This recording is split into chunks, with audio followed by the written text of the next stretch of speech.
Bonjour à vous et bienvenue dans ce live où je vous accueille pour la lecture du Génie bonhomme de Charles Nodier. Au fil des siècles, sur le plan fictif ou même réel, nous rencontrons toute une variété de génies.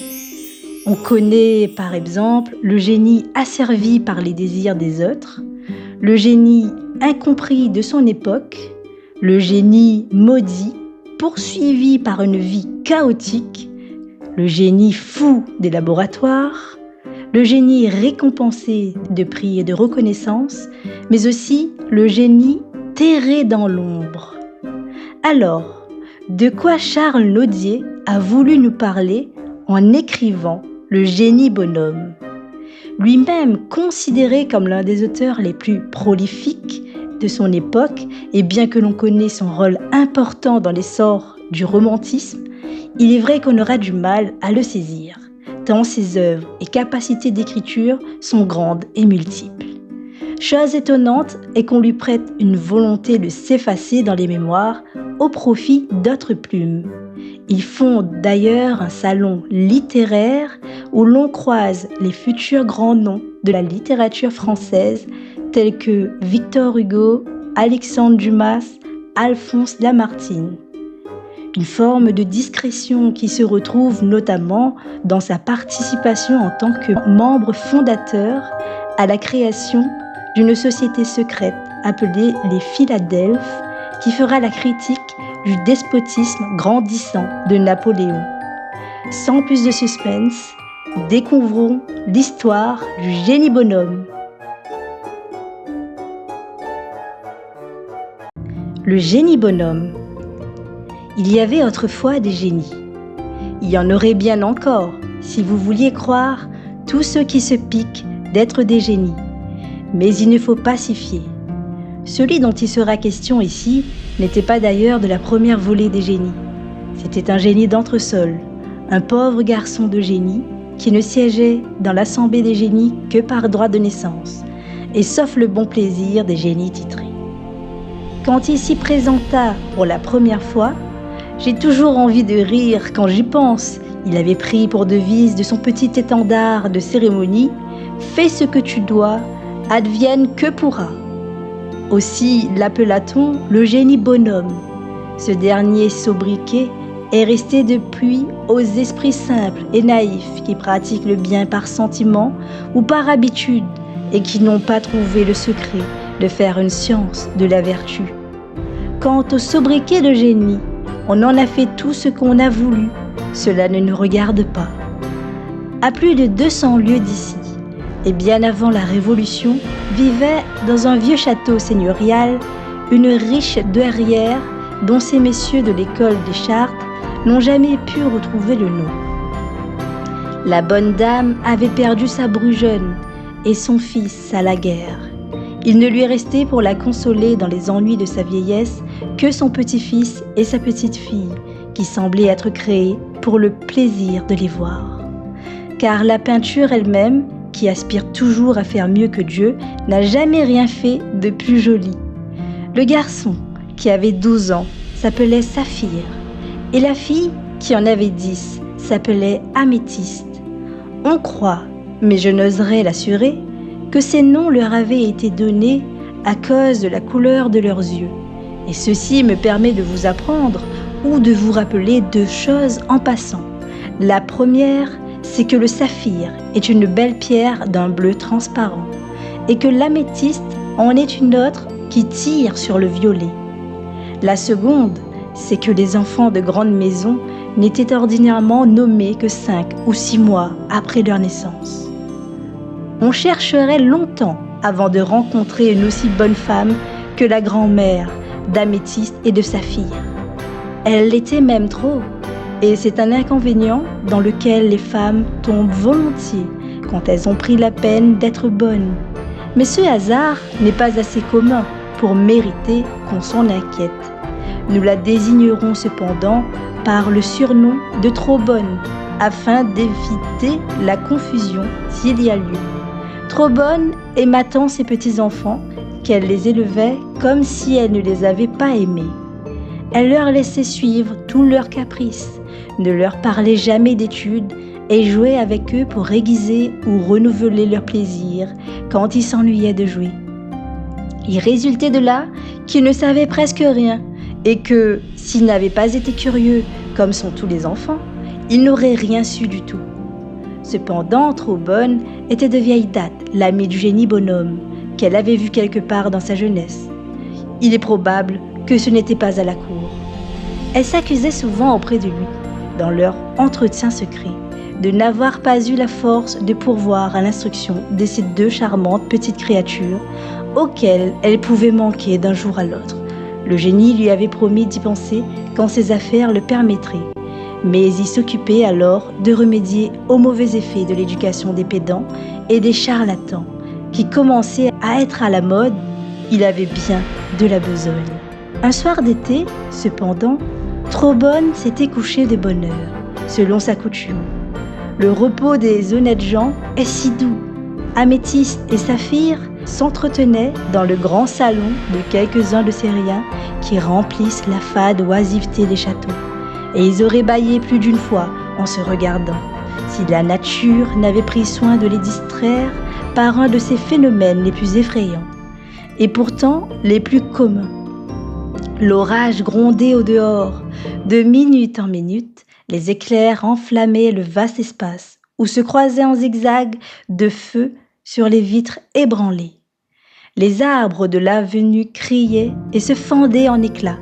La foudre roulait dans les nues comme un char d'airain. Il n'y avait pas jusqu'à la cloche de la chapelle qui ne vibrât de terreur et qui ne mêlât sa plainte longue et sonore au fracas des éléments. Cela était sublime et terrible. Tout à coup, les domestiques vinrent annoncer qu'on avait recueilli à la porte un petit vieillard percé par la pluie, transi de froid et probablement mourant de faim, parce que la tempête devait l'avoir écarté beaucoup de sa route. Améthyste, qui s'était pressée dans son effroi contre le sein de son frère, fut la première à courir à la rencontre de l'étranger. Mais comme Saphir était le plus fort et le plus leste, il l'aurait facilement dévancé s'il n'avait pas voulu lui donner le plaisir d'arriver avant lui, car ces aimables enfants étaient aussi bons qu'ils étaient beaux. Je vous laisse à penser si les membres endoloris du pauvre homme furent réjouis par un feu pétillant et clair, si le sucre fut ménagé dans le vin généreux qu'Améthyste faisait chauffer pour lui sur un petit lit de braise ardente, s'il eut enfin bon souper, bon gîte et surtout bonne mine d'hôte.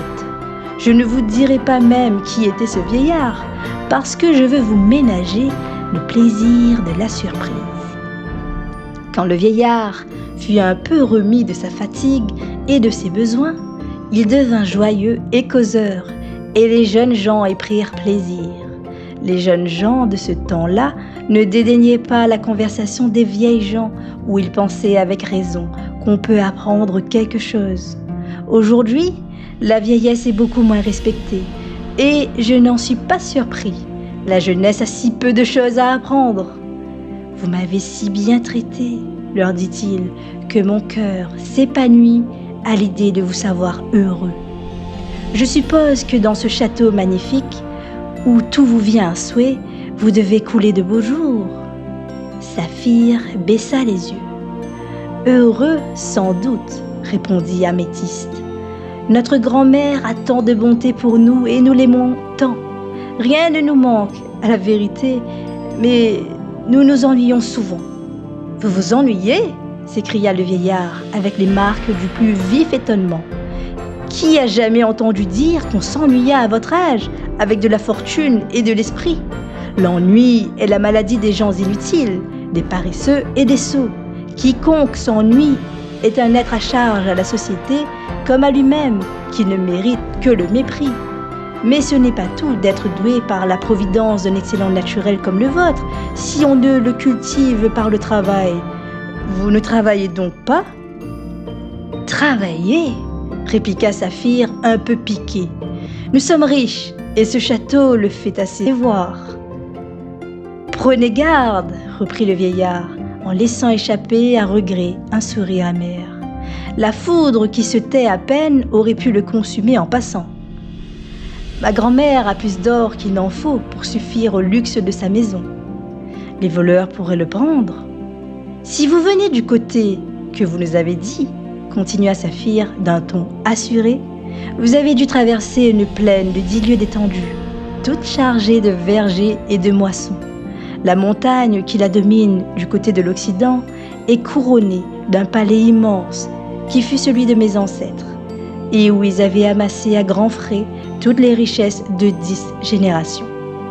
Hélas, dit l'inconnu, pourquoi me forcez-vous à payer une si douce hospitalité par une mauvaise nouvelle? Le temps qui n'épargne rien n'a pas épargné la plus solide de vos espérances. J'ai côtoyé longtemps la plaine dont vous parlez. Elle a été remplacée par un lac. J'ai voulu visiter le palais de vos aïeux. Je n'en ai trouvé que les ruines, qui servent tout au plus d'asile aujourd'hui à quelques oiseaux nocturnes et à quelques bêtes de proie. Les loutres se disputent la moitié de votre héritage et l'autre appartient aux hiboux. C'est si peu, mes amis, que l'opulence des hommes. Les enfants se regardèrent. Il n'y a qu'un bien, poursuivit le vieillard, comme s'il ne les avait pas remarqués, qui mette la vie à l'abri de ces dures vicissitudes, et on ne se le procure que par l'étude et le travail.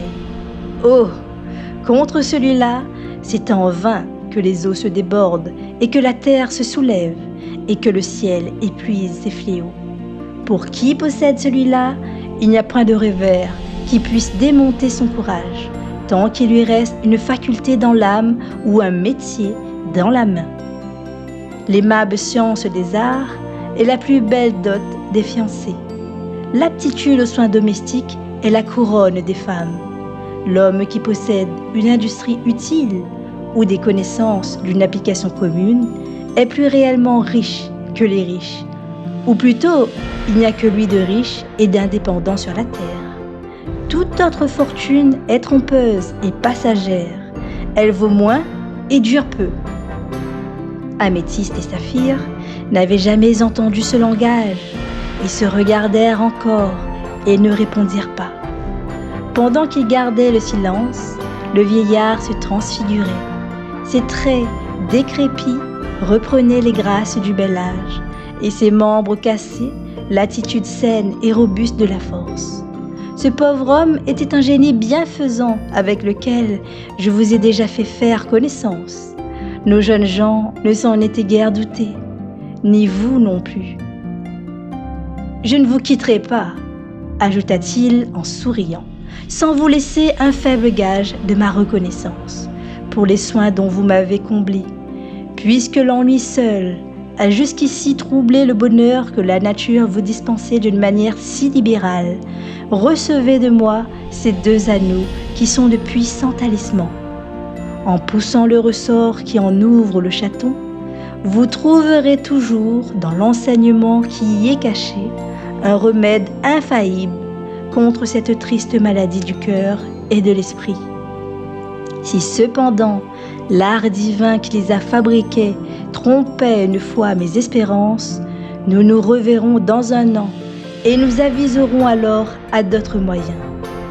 En attendant, les petits cadeaux entretiennent l'amitié et je n'attache à celui-ci que 2 conditions faciles à remplir. La première, c'est de ne pas consulter l'oracle de l'anneau sans nécessité, c'est-à-dire avant que l'ennui vous gagne. La seconde, c'est d'exécuter ponctuellement tout ce qu'il vous prescrira. En achevant ces paroles, le génie bonhomme s'en alla, et un auteur doué d'une imagination plus poétique vous dirait probablement qu'il disparut. C'est la manière dont le génie prenait congé. Améthyste et Saphir ne s'ennuyèrent pas cette nuit-là, et j'imagine cependant qu'ils dormirent peu. Ils pensèrent probablement à leur fortune perdue, à leurs années d'aptitude et d'intelligence, plus irréparablement perdues encore. Ils regrettèrent tant d'heures passées dans de vaines dissipations et qui auraient pu devenir profitables et fécondes s'ils avaient su les employer. Ils se levèrent tristement, se cherchèrent en craignant de se rencontrer et s'embrassèrent à la hâte en se cachant une larme. Au bout d'un moment d'embarras, la force de l'habitude l'emporta pourtant encore une fois. Ils retournèrent à leur amusement accoutumé et s'amusèrent moins que de coutume. « Je crois que tu t'ennuies » dit Améthyste.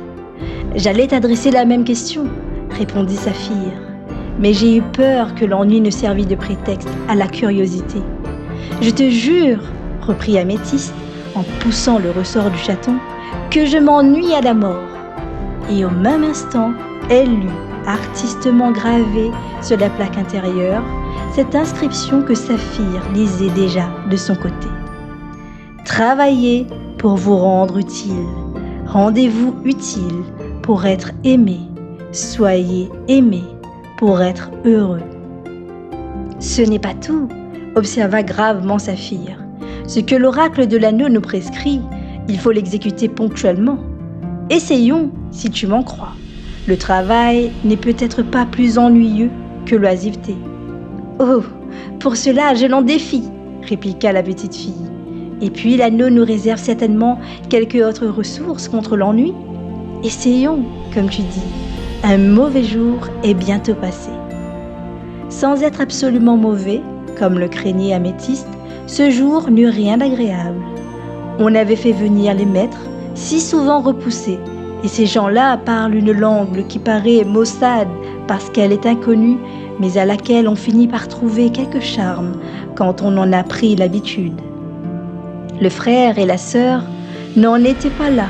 20 fois, pendant chaque leçon, le chaton s'était entrouvert au mouvement du ressort, et 20 fois, l'inscription obstinée s'était montrée à la même place. Il n'y avait pas un mot changé. Ce fut toujours la même chose pendant une longue semaine. Ce fut encore la même chose pendant la semaine qui la suivit. Saphir ne se sentait pas d'impatience. « On a bien raison de dire, » murmurait-il en griffonnant un pensum, « que les génies de ce temps-ci se répètent.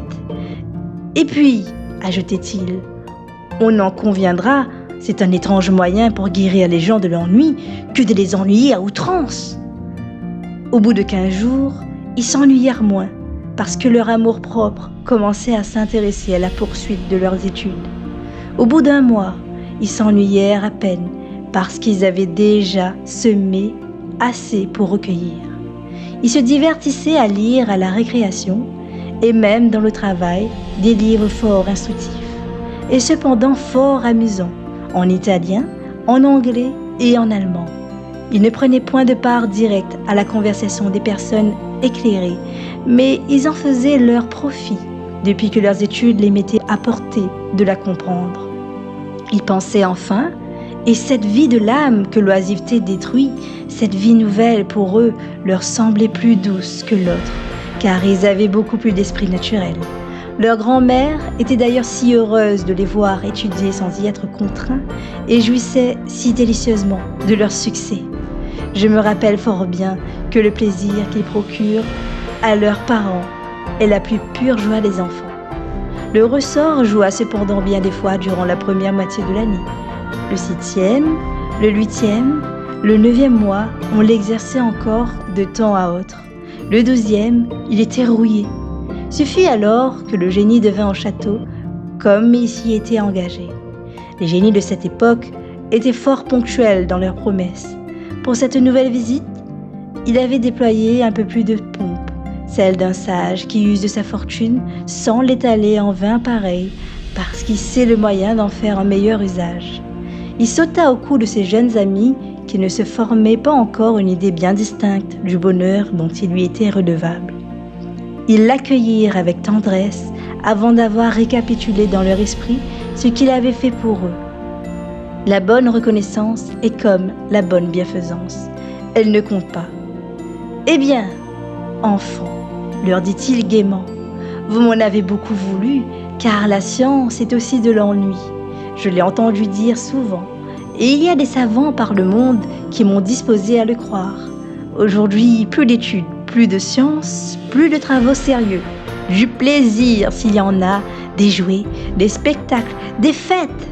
Saphir, vous m'enseignerez le pas le plus à la mode. Mademoiselle, j'ai l'honneur de vous retenir pour la première contredanse. Je me suis réservé de vous apprendre que vous étiez plus riche que jamais. Ce maudit lac s'est retiré et le jour de ses conquérants importuns décuple la fertilité des terres. On a déblayé les ruines du palais et on a trouvé dans les fondations un trésor qui a 10 fois plus de valeur. Les voleurs pourraient le prendre, dit Améthyste. Le lac regagnera peut-être le terrain qu'il a perdu, dit Saphir. Le génie avait perdu leur dernière parole, où il en avait l'air. Il était dans le salon. Ce brave homme est bien frivole pour un vieillard, dit Saphir. Et bien bête pour un génie, dit Améthyste. Il croit peut-être que je ne finirai pas le vase de fleurs que je peins pour la fête de grand-maman. Mon maître dit qu'il voudrait l'avoir fait et qu'on n'a jamais approché de plus près du fameux monsieur Rabel. Je serais fâchée, bonne petite sœur, reprit Saphir, d'avoir quelque avantage sur toi ce jour-là. Mais j'espère qu'elle aura autant de joie qu'on ne peut en avoir sans mourir en comptant mes 6 couronnes. Encore faudra-t-il travailler pour cela, repartit Améthyste, car tes cours ne sont pas finis. Aussi faudra-t-il travailler pour finir ton vase de fleurs, répliqua Saphir, car il n'est pas fini non plus. Tu travailleras donc, dit Améthyste d'une voix caressante, comme si elle avait voulu implorer de l'indulgence pour elle-même. Je le crois bien, dit Saphir, et je ne vois aucune raison pour ne pas travailler tant que je ne saurai pas du tout. Nous en avons pour longtemps, s'écria sa sœur en bondissant de plaisir. Et en parlant ainsi, les jeunes gens arrivèrent auprès de Trobonne, qui était alors trop heureuse. Saphir s'avança le premier, comme le plus déterminé, pour prier sa grand-mère de leur permettre le travail, au moins pour 2 ou 3 années encore. Le génie, qui essayait des entrechats et des ronds de jambes en attendant sa première leçon de danse, partit d'un éclat de rire presque inextinguible, auquel succédèrent pourtant quelques douces larmes. « Travaillez, aimable enfant, leur dit-il, votre bon aïeul le permet, et vous pouvez reconnaître à son émotion le plaisir qu'elle éprouve à vous contenter. Travaillez avec modération, car un travail excessif brise les meilleurs esprits. Comme une culture trop exigeante épuise le sol le plus productif.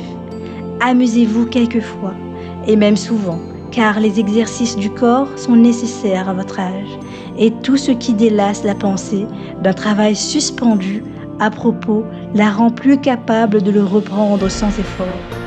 Revenez au travail avant que le plaisir vous ennuie.